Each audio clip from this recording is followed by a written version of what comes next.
Indiana Jones, Indiana It's a podcast about Indiana Jones. Every movie, 1 minute at a time. Indiana Jones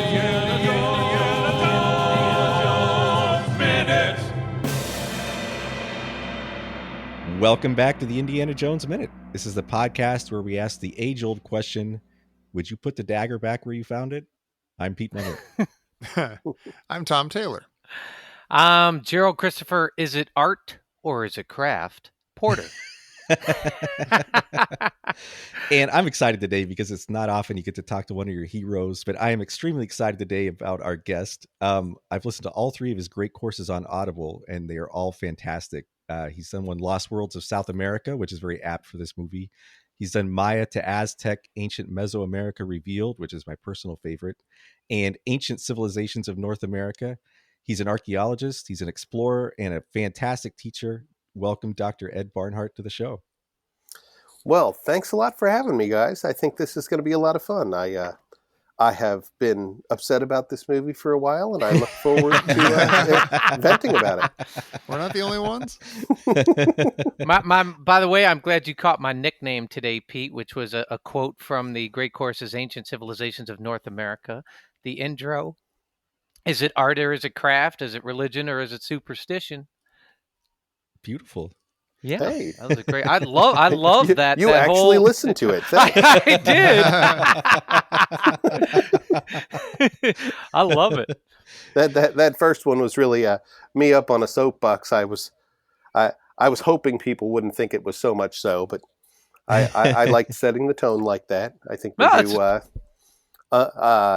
use words to discredit the achievements of a lot of these ancient cultures, and we just need to talk about them differently. That blew my mind. You're like, so we have pyramids and we have mounds. Oh, and interesting. yeah. And being originally from Ohio, we have the Great Serpent Mound there. And I was just there a couple weeks ago. Really? How's Yeah. it doing? Oh, it's in pretty good shape. It's in pretty good shape. I joined the Friends of the Serpent Mound Society. Jeffrey Wilson is the head of it. Very knowledgeable guy. He asked me, though, what are you doing calling these things pyramids? I said, what are you doing not calling them pyramids? I'm trying to change people's minds, Jeffrey. Well, yeah. Well, what the one in Mississippi? It was enormous. Yeah, Cahokia, Monk's Mound. Yeah. I think it's the third largest structure in North America. Wow. It's That's only crazy. smaller than the Temple of the Sun in Teotihuacan and the huge pyramid in Cholula, which is the biggest pyramid in the world. So, I mean, it's in pretty good company. Yeah, that's amazing. Wow. And nobody knows it's there. I mean, it's right outside of St. Louis, and even people in St. Louis don't realize it's there. Can I tell you, being from Cleveland, Ohio, we had a little chapter on, the Serpent Mound, and it was like, it was as if, it was crazy. We didn't learn anything about that culture or the Hopewell or any of that stuff. I really did not know how enormous and advanced these civilizations were. And I've just chalked that up to one more Catholic school shortcoming. Oh, unfortunately, it was America Manifest Destiny, intentional program to try to erase what happened before, because it's sticky business. Jeez, I mean, all these great civilizations, what are we doing stomping on them? And the Serpent Mound is as interesting and beautiful as it is. It's a tiny little thing compared to all the earthworks in just Ohio. I mean, the largest collection of massive earthworks on the planet is in Ohio. Wow, and people just don't realize that. I mean, I'm from there, and I didn't know that. Gosh, I lived there 32 years. The things that are in Newark, Ohio, just blow my mind. They're so huge. They're, I was just walking around in there with a great archaeologist that specializes in it, Bradley Lepper, And I was just astounded what ants we were standing in these huge earthworks that are all this perfect geometry, and there's this neat mathematics and astronomy there. It's outrageous. I like to call the Hopewell America's first math nerds. But anyway, we're here to rip Indiana Jones, right? Yeah, Exactly. so we're here to talk about calling mounds pyramids. We're here to talk about Indiana Jones and the Kingdom of the Crystal Skull. And today we're talking about minute 53. And minute 53 begins with Indy stealing a knife from a corpse. And it ends with Indy talking lovingly about a gilded man whose lust for gold was legendary. Yeah, Indy grabs this knife out of the mummy's, stuff, and we get the first few notes of the Raiders theme, like another lilting version of it, and it immediately degrades. I It noticed. turns into something else. As Mutt is like, "Oh, you're gonna he kind of shames Indy about, and they have this little almost silent thing of well, I was gonna put it back, I don't want to keep borrowing your knife, whatever and stuff. And why does Mutt care if this guy is taking? For all Mutt knows, Indy should be taking the knife. Thug has better morals than Indiana Jones when it comes to not looting things. What's interesting is Indy ridiculous. Actually puts it back. He actually. I mean, not he to takes mention the that to fact heart. he just ripped that thing open. Yeah. And just ripped a mummy Sliced right open. into it. Yeah. And then the face totally disintegrates, and he just goes, "Oh, I guess he doesn't like the air." You that just happen? destroyed something here, and then Serves you him right for being a looted it. mummy. And then he just throws it back in there, and there's an audible further destruction Yeah. of the mummy's skeleton as he jams the knife back Yeah, in you hear there. the clink. Oh my gosh! But I love that when he takes the knife, he looks around to make sure nobody's looking, and you can see him start to put it in his satchel.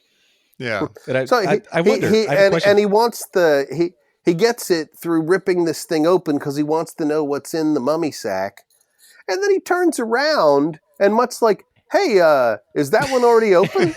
You didn't even have to rip it open, you bastard! You just there was an open one right behind you, and you just counted 7 of them. You Yeah, knew you you saw had it. counted it. You saw it, but you just had to open up a fresh one, huh? You couldn't just go with the already desecrated one. You had to get a piece yourself.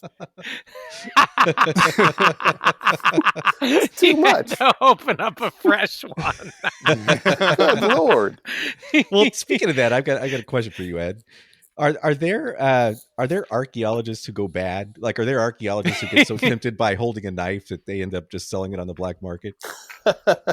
Well, gosh, I don't really in know. the present day. You sound very evasive already, by the way. I don't think there's many archaeologists who go bad, but I think there's a lot of art collectors who get involved in it. And there's also, there's today's archaeologists and then yesterday's archaeologists. In Peru, it used to be just a regular thing that archaeologists would sell certain artifacts they found to museums or collectors, and that's what funded their excavations, and that was just normal business. Yeah. The guy, one of the greatest archaeologists in Peruvian history, was a German named Max Uhle, and Max was always selling his stuff that he found to some European museum, Oh, wow. and it was just normal business. That's just how he made his money. I mean, come on. Yeah.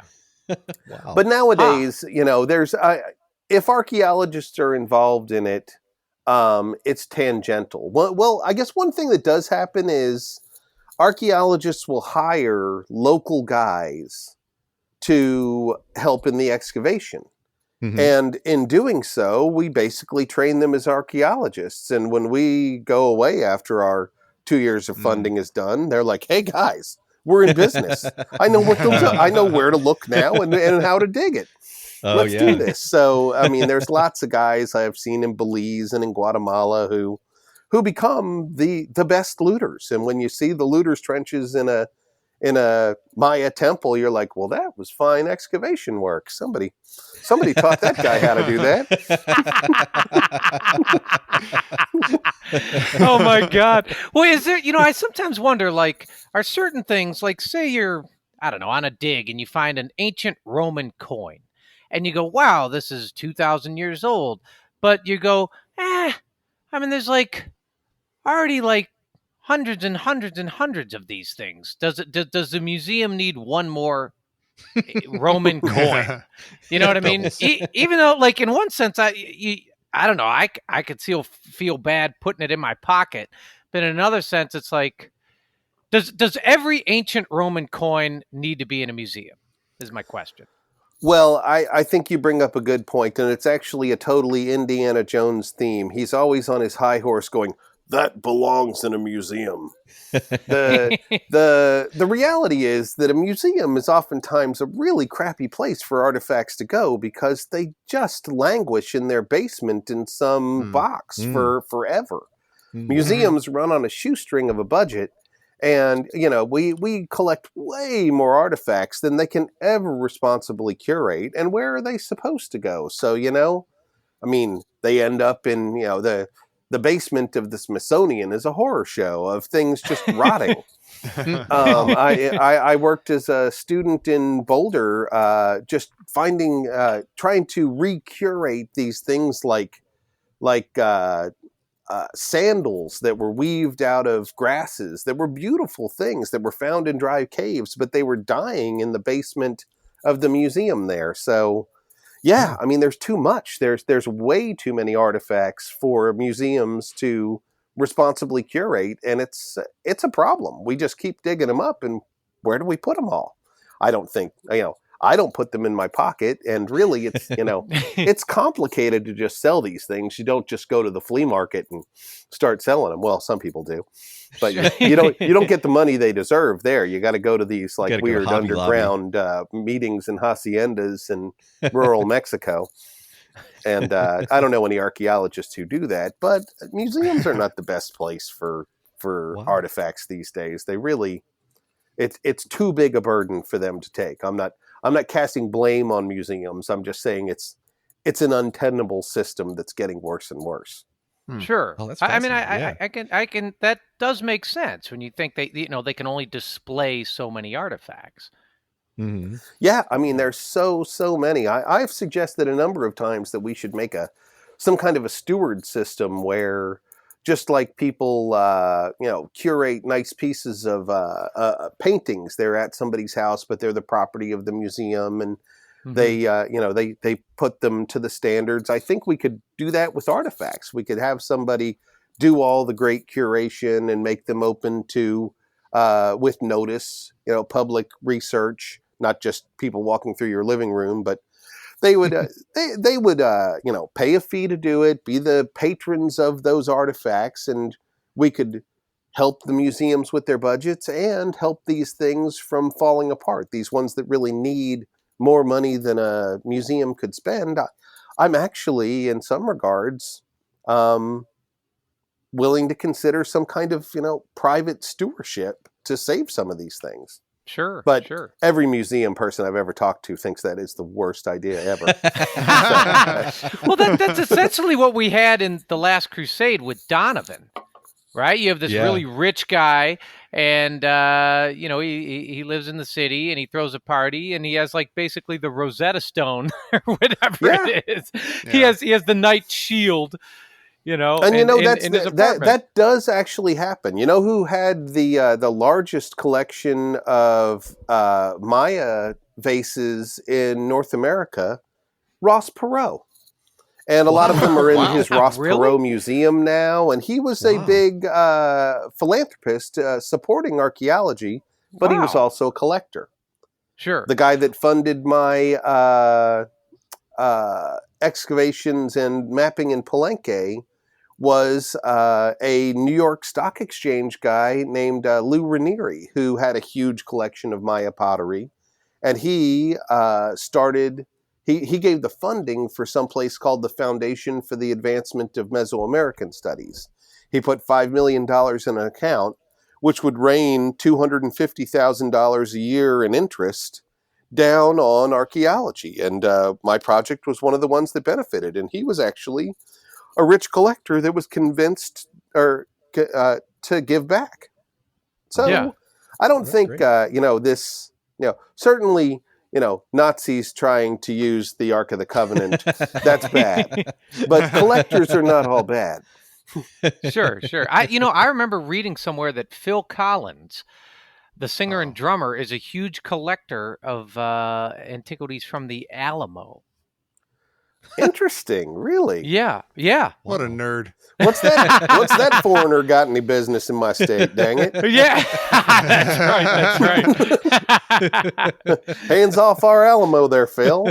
I was blown away. My wife and I were in Mexico City last year, and at Chapultepec Castle, they have in the museum there, they have one of the flags taken from the Alamo, which I thought was fascinating. Wow, I did not know that. I know they've got that big statue of the hero boys who jumped off, draped in their own Mexican flag, to their death off the castle. Oh yeah, yeah. Right. Well, this was apparently they had just put it on display, and it was, I don't know, it had been apparently missing for a long time. I guess that was sent back before Sam Houston thumped Santa Ana. Yeah. Well, so we get in this minute, we get Indy and Mutt go over to this open, I don't know if you call it a cocoon. And Indy immediately says, it's him, it's Orianna himself. And I'm curious, is it hard as an archaeologist not to jump to wild conclusions like this sometimes? No, it is not hard. It is not hard. I mean, you come in with relatively conservative hypotheses. You don't just jump to, oh my gosh, there's 7 cocoons here. This must be 7 guys that died near the mouth of the Amazon. What are they that's using the number that's 7 an as, unreasonable conclusion at that point. And he was never the Gilded Man. There's nothing that says that Orianna is the Gilded Man. That's a mix up of the king that's supposed to be from El Dorado, which is somewhere like the Musica people that are near Bogota. He's not the Gilded guy. And the mask he's in, it's totally. The layers of historical and archaeological inaccuracies, even in just this 1 minute, are just disgusting. I mean, Pete, you're not alone anymore.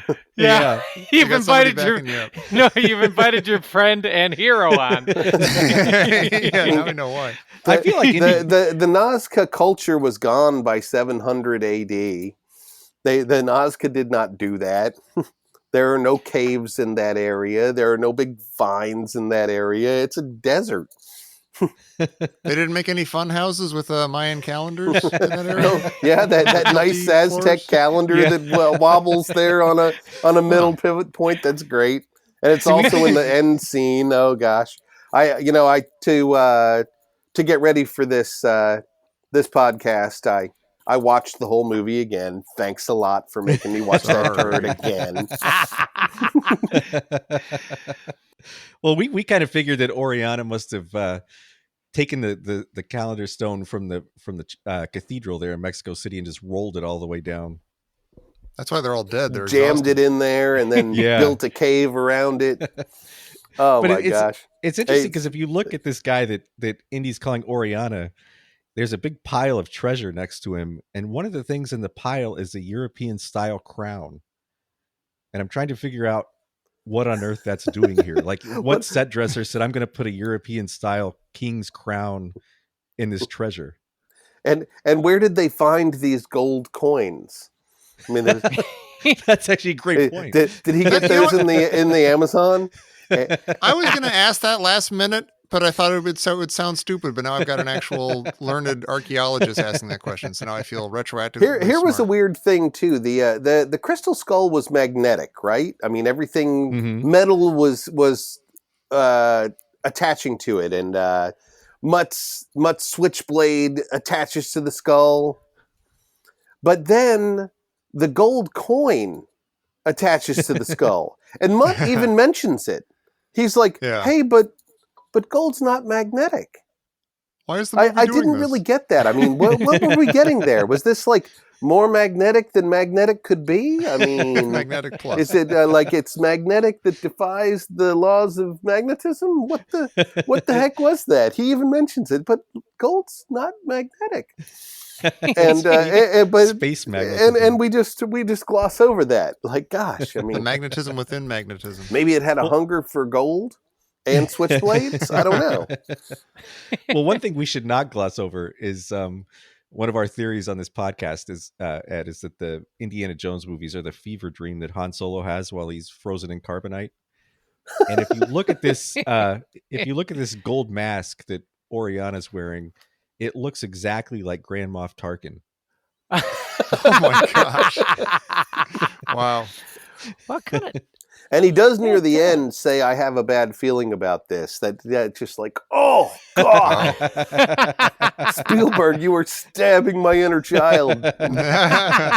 Stop you! Why would you do this?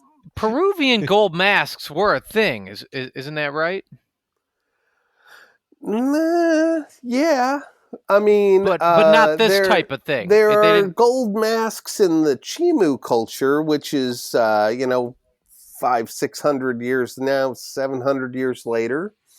They're contemporary.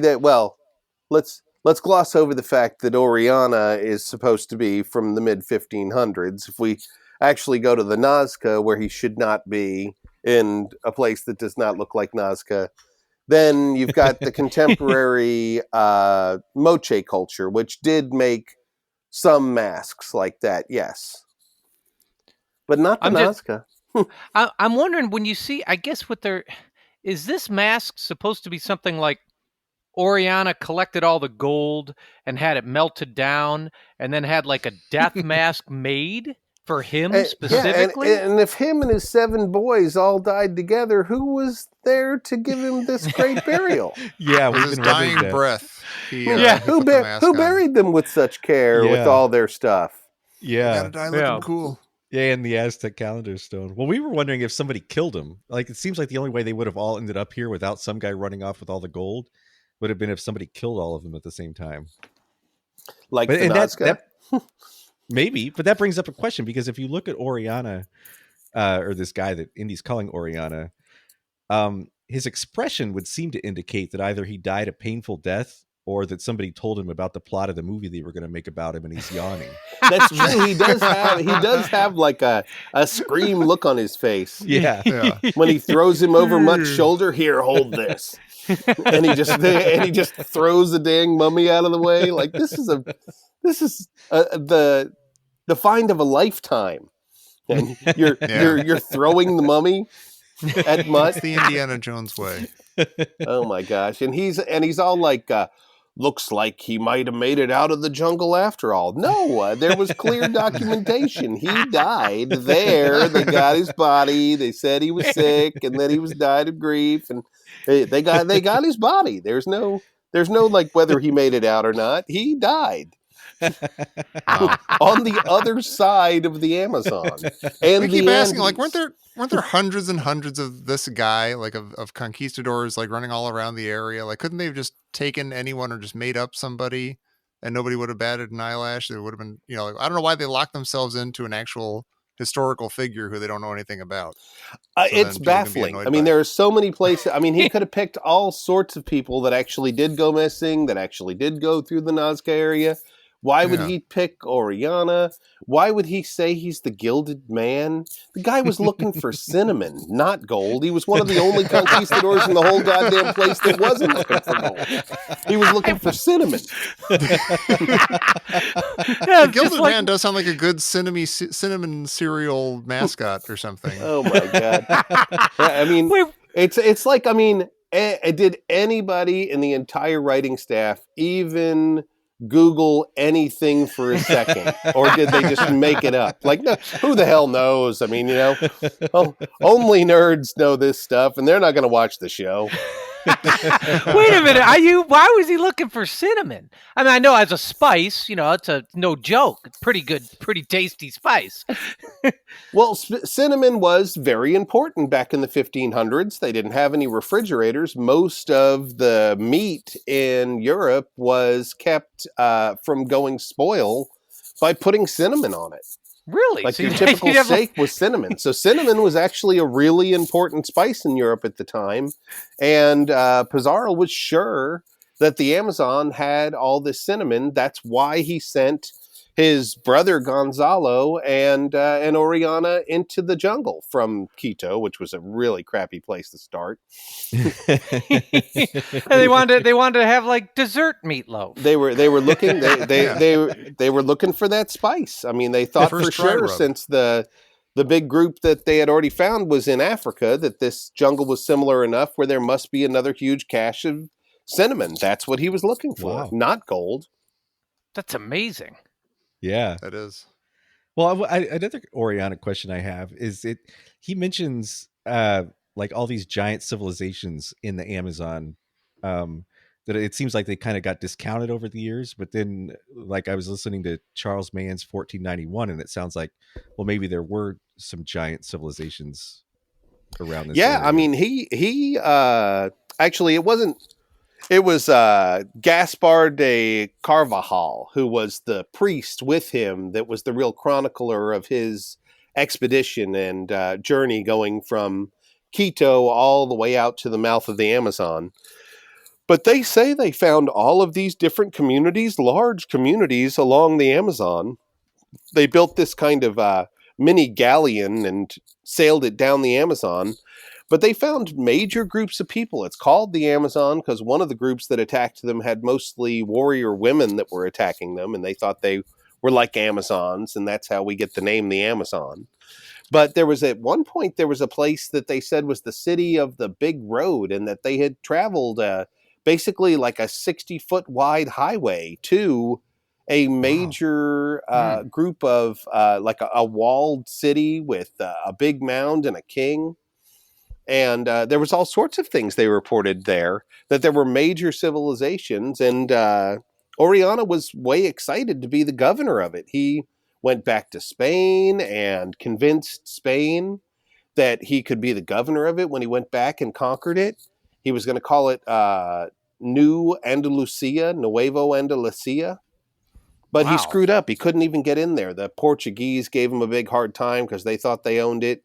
And he never did get back in there. He died trying to get back into the Amazon, but he was sure that he was going to be the governor of this huge civilization in the middle of the Amazon that he had seen and reported on.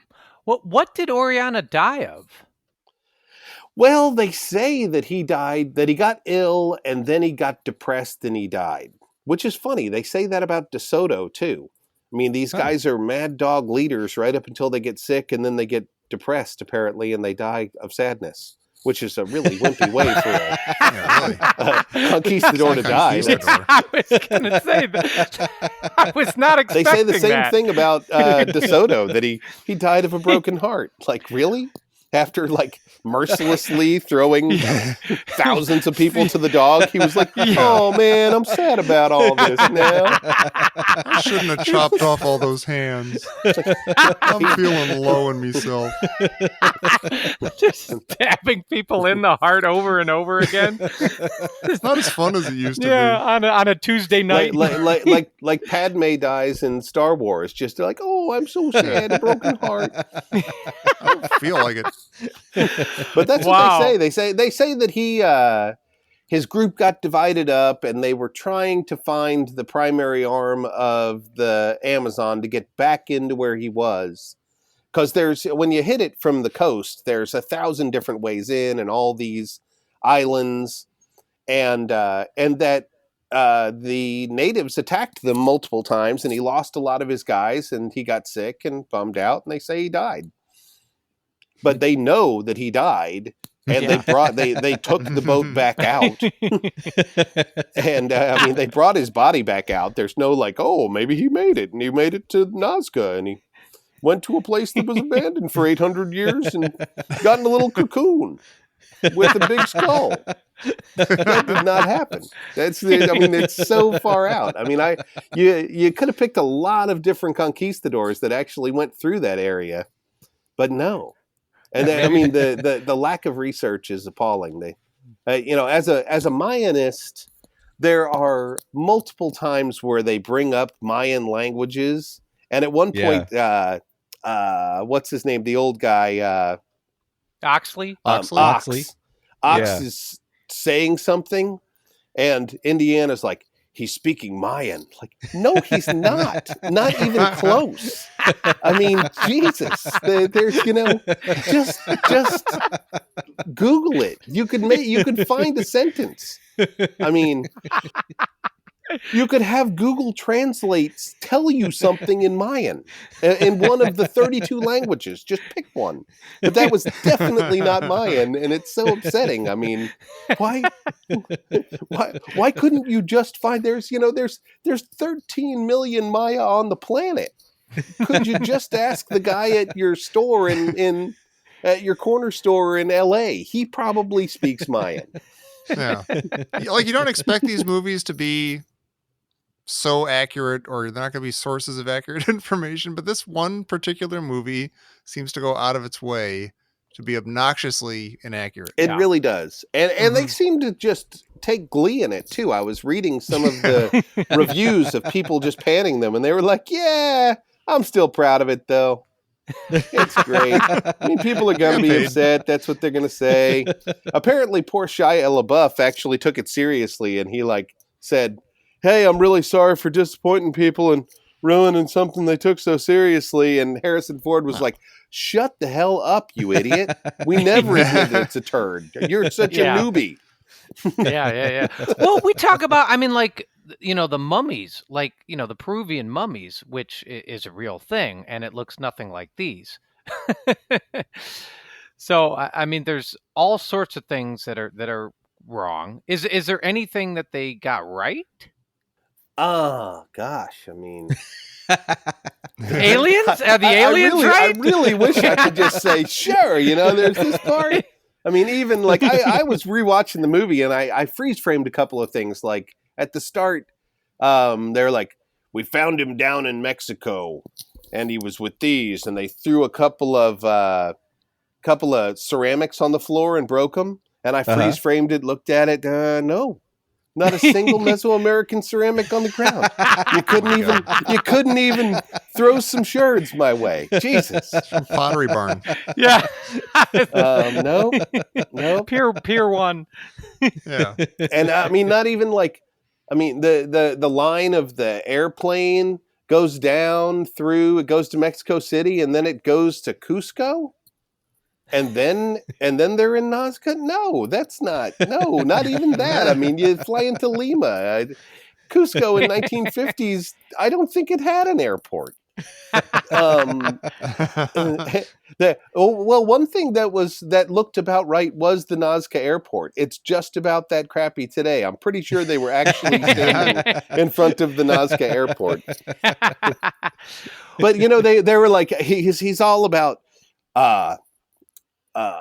it's messages that only the gods can read because it's the Nazca lines and you can't see them from the ground. And then they're standing in that crappy tomb on the hill that shouldn't exist with the spider glowing below them at night. Like, okay, hey, I see it. Am I a god? I don't know. And what are they doing? He's like, okay, there's a cemetery nearby. And then they go at night. Like, if that's not just blatant thievery, why couldn't he go in the day? Was Indy actually there at night to steal things? Well, Impossible. Probably. Why did he go at night? And what was up with those angry little kids? And why did they kick their ass so bad? That was really, those kids were just upset. You didn't need to just beat them to death like that. Those were children that were obviously, disturbed. Well, there's a scene they deleted that you would have especially liked. I think there's a deleted scene when they're in here and Mutt falls through a hole in the cavern, and it turns out that the cavern is somehow suspended above the giant spider, the Nasca spider, and Mutt is hanging from the ledge of this hole, dangling over the spider, and Indy grabs Orianna and uses Orianna to pull Mutt back in. Are you kidding me? No, that was an actual deleted scene. So he's about to fall through space into the spider, and he uses Oriana's mummy to pull him back. Yep. And did they just not have time, or did that somehow cross the line for them? Yeah, I wondered that too. Well, you probably do come across a lot of people who go the alien route with the Nazca lines. Yeah. What do you do with those fellers? Well, I mean, some of them are kind of unbalanced. I mean, I'm kind of trying to be polite first off, so Sure. I don't get stabbed or something. But, I mean, I just try to say what the evidence is. Like, I mean, it's doesn't need to be seen from the sky. I mean, there's this concept called blueprints, and we use it every day. And, you just take a llama skin and you draw a spider and you go, hey, let's make 1 inch 10 feet. And we'll just go and we'll scrape our feet around the rocks and open up the sand. And you can see in the lines, the archaeology that has been done there has found stakes and string like survey lines. We found pottery in the lines itself that dates from around 600 AD. So, I mean, it's not 10,000 years old. If they are landing pads, they're the landing pads ever. I mean, what plane wants to follow the leg of a spider? Okay, we're going to hit the ground, and then we're going to take a hard left and another hard right and another left, another right. Okay.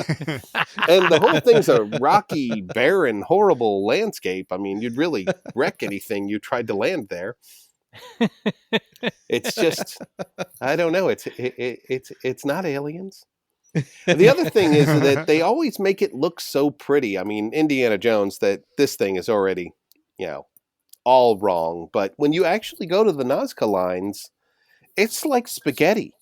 That spider isn't sitting there alone looking pretty. There are lines over it, under it, all around it. You can tell that people had been scrawling lines in there for a long time. And that every time they do it, they don't honor the other lines. It's like spaghetti. Really? Yeah, there's thousands of lines there, and they cross each other. They always make these nice drawings in the books, like the spider or the crane are sitting alone, but not at all. They're crossed by all sorts of other lines that are never shown in those pretty drawings. Wow, that's incredible. Did you ever find a crystal skull? Have you? No, I have never found a crystal skull. Have you ever found a conquistador? There was one for a while in the museum in Mexico City, but I think they took it out of there. I think they decided it was a fake too. They're all fakes. Uh-huh. Yeah. There are lots of skulls and lots of imagery of skulls, but the crystal skulls are something that some weird French antiquarian had a German guy carve up for him, and he sold them as a good scam, and it's been going on ever since. All of those things are fakes, those crystal skulls, unfortunately, especially those giant elongated heads. Now, those elongated heads, not crystal, but elongated skulls, those are real. And there are some really freaky ones that are down on display in that area. About 3 hours north of Nasca, there's the town of Ica, and they have a museum that nobody ever goes to there. Every time I've gone there, I've been the only person there. Wow. And the curator is a really cool guy who I talked to for a little while and said, really, I was here to see these elongated skulls that are in. He has a case that's displaying 3 or 4 of them. Uh-huh. And he said, "Oh, if you think these are cool, come on to the back." And he showed me this shelf of, must have been 50 of them. Wow. So it's not just a couple of them. There's lots of them. Those Huh. elongated skulls are in huge quantity in the Eco Museum, and they've been found all over the place. So and they are weird. You look at them and think, there's too much bone here for it to be a natural human skull. I mean, the Maya deformed their skulls, but you could still say, okay, they just squished it. But some of those are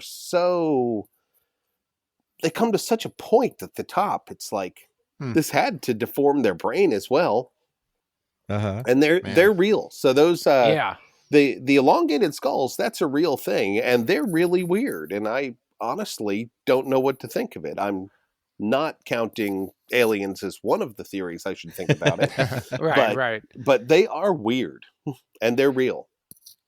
So does it make a difference if you start the skull modification like the day they're born, or if we start it when they're 2 or 3 years old? Or that I don't know, but I do. Well, I can say from common sense that, you know, do any of you have children? Yes. You know one what of us squishy skulls babies have. I was gonna say, when my son was born, he looked like that. He had a big long skull. A lot of them, yeah. I mean, you can have just from a difficult birth. I mean, I have a nephew who came out with a cone head for a while, and so they think that they cradle boarded babies early. They knew they did it in the Maya. They suspect they did it down there in the Nasca, but we couldn't ask the Nasca because, you know, they went away 1,200 years ago.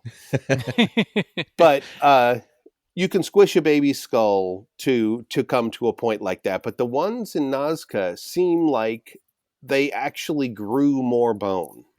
Weird. That they were squishing them to the point where there was, I mean, by volume, they must have been growing more skull. So they might have kept them on for a longer period of time. We know that baby skulls are growing, and as they are, they're kind of more, you know, they're soft and plastic, and they're actually growing. So maybe, you know, they just kind of bonsai'd their skulls. Bonsai, right? Like the trees. Yeah, like the trees. I was last year in Chichen Itza, and I remember, you know, driving. I flew into Cancun, and I was driving, and I was listening to your course prior, and if I recall correctly, I think you said 95% of Mayan, you know, sort of ruins are undiscovered. Is that correct? Sort of, or not undiscovered, but unexcavated. Yeah, I'd say that's correct. I might even be underestimating that. I mean, there is a huge amount out there. I recall driving down the road, and, you know, you just kind of look to the left and look to the right, what, you know, look like people's yards, or, you know, just the suburbs of a little town, and you'd be like, that looks like a ruin right there. And you're probably right. You're probably right. People are building on top of them. I am certain that the population of Yucatan and the Maya area was greater 2,000 years ago than it is now. Maybe I'll say 1,500 years ago was greater than it is now. National Geographic just did that nice thing on LiDAR in Guatemala Petén Forest, where they're saying they've identified 60,000 structures. Wow. And that was just a small section that they just got LiDAR on. That's a small one that they processed all the way through. But, I mean, people like me that have done survey for most of their career know this is true, because everywhere you go in the forest, it's just village after village or complete city. You know, I found a whole city in Belize in 1995, and on my way there, I went through 5 different villages that were all ruined cities. So, yeah, there's a ton out there. Even in a place like Chichen Itza, I mean, it's got a nice tourist center where about 10,000 people a day visit. Right. But the total population is thought to be about 40,000 people, and the buildings they spread out for kilometers from that city center, and none of them have been excavated. Some of them have been sort of mapped. I don't know if that even counts as investigation, really. Yeah. Wow. Well, I saw. Speaking of map, that's one of the big projects you're involved in. Is the mapping of Palenque? Is that right? That's right. That was my dissertation work. I spent 3 years in Palenque making that map. And that was a heck of a lot of work. And even a place like Palenque that was, that is a jewel of classic Maya civilization. When I started my map, the best map before me had 329 buildings on it. When I was done 3 years later, I had 1,200. And there were more I didn't map. Geez. And I found the biggest building in the whole place. Wow. What as an archaeologist, what is one of the biggest things that you would want people to know? I guess I should say misconceptions that the public has about archaeology or archaeologists and fans of Indiana Jones versus the reality of it. Well, let's see. For one, that not everything has been found. I think that the layman person who's interested or not interested in archaeology thinks that we've already found everything. That's so far from the truth. Like the Maya area, where I think we've investigated 5% of it or less. 5% is generous. The whole Amazon. There's so much of the world that we haven't explored. Say on another level, it always cracks me up that people think that oh, you're an archaeologist. You must be wealthy selling all of those artifacts. No, I don't sell the artifacts, and it is difficult to make any money as an archaeologist. Most archaeologists I know are broke asses. Well, it sounds like they had a lot of elongated skulls in the back room of the museum. I should have just brought one of those up to Texas and brought it to the gun and knife show. $3,000 for this skull. I heard one time at a gun and knife show that a guy sold a mummified baby from a cave in West Texas. Like, damn, I should be going to the gun and knife show. Yeah, really? All the best deals are being made. Yeah, forget Marrakesh. Somebody sold a Clovis point, traded a Clovis point for a truck once. That's another big myth around here. Wow. So there is, a lot of big money in lithics around here. No, people do get the impression that somehow or another my job is glamorous, and I do love what I do. I mean, I think that adventure is worth more than gold to me, but there's no gold involved. What's one of, like, as an archaeologist, what's one of the number one tools? You have to pick one: a dagger, a bullwhip, a revolver.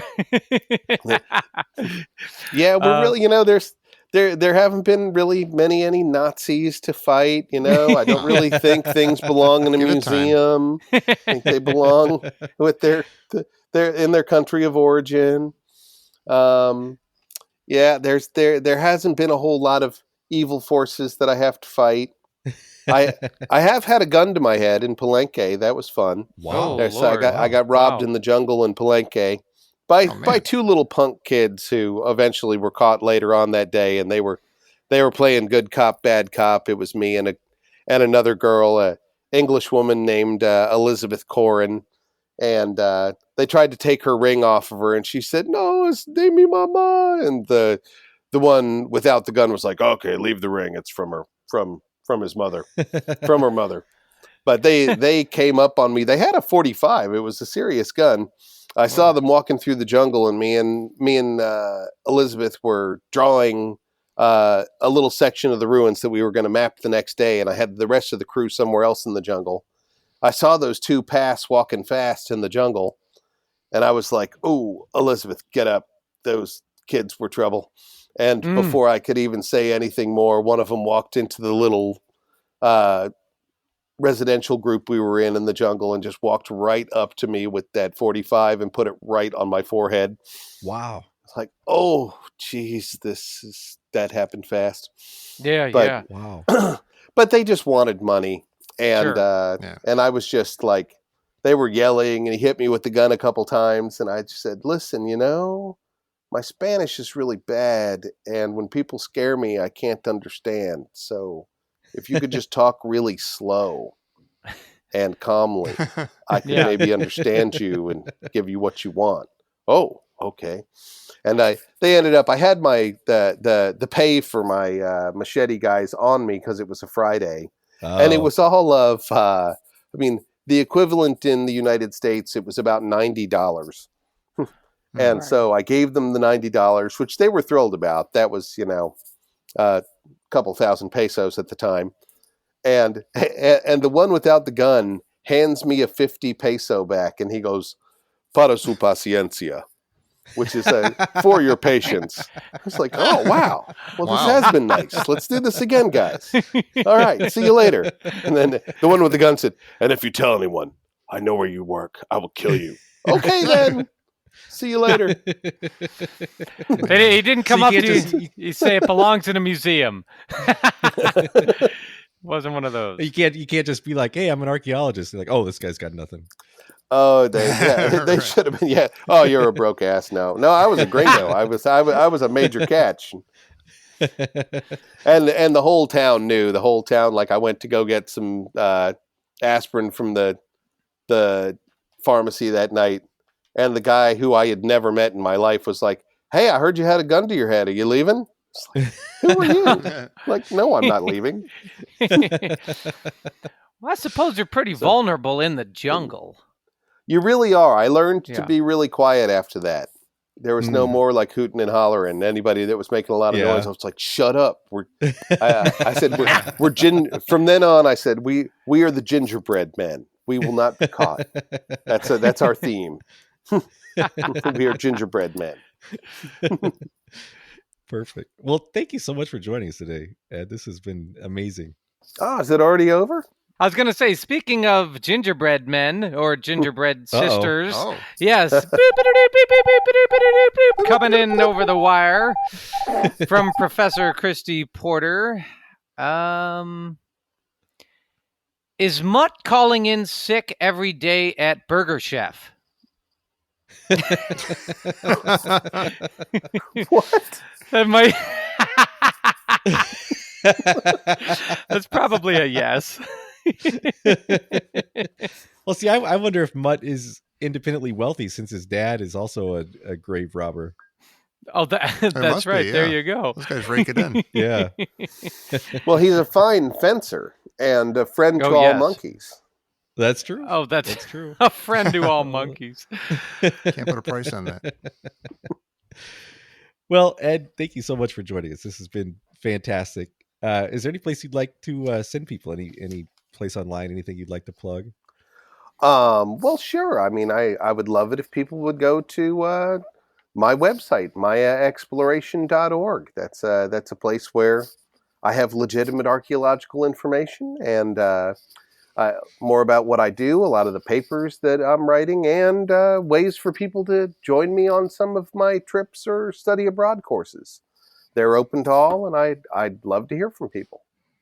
Yeah, my wife and I were trying really hard to do the Machu Picchu one this year and couldn't make it work, but we're hoping to do one of these with you one of these days. One of these days, huh? Well, I'm going next summer. I'm doing Angkor in Cambodia and Northwest France, primarily because my wife gets upset with me when I constantly go to third world countries.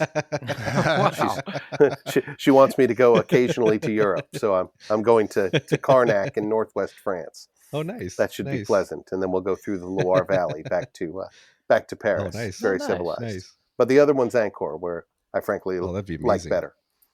Yeah, that sounds amazing. I'll have to look into that. And just if you're listening, Ed is not going to be able to gild himself being an archaeologist. So check out his courses on Audible. The great courses. They are absolutely fantastic. And thank you very much. Toss a little bit of leaf his way. And for us, you can join us back here Friday. And I'm very excited. We're going to be talking to the curator of Arms and Armor at the Wallace Collection about Orianna's amazing suit of armor that somehow made it through his death and all the way up and through the Amazon and over the Andes. And we're going to see just how that all worked. So join us back here Friday for minute 54 of Indiana Jones and the Kingdom of the Crystal Skull here on the Indiana Jones Minute. I was going to put it back.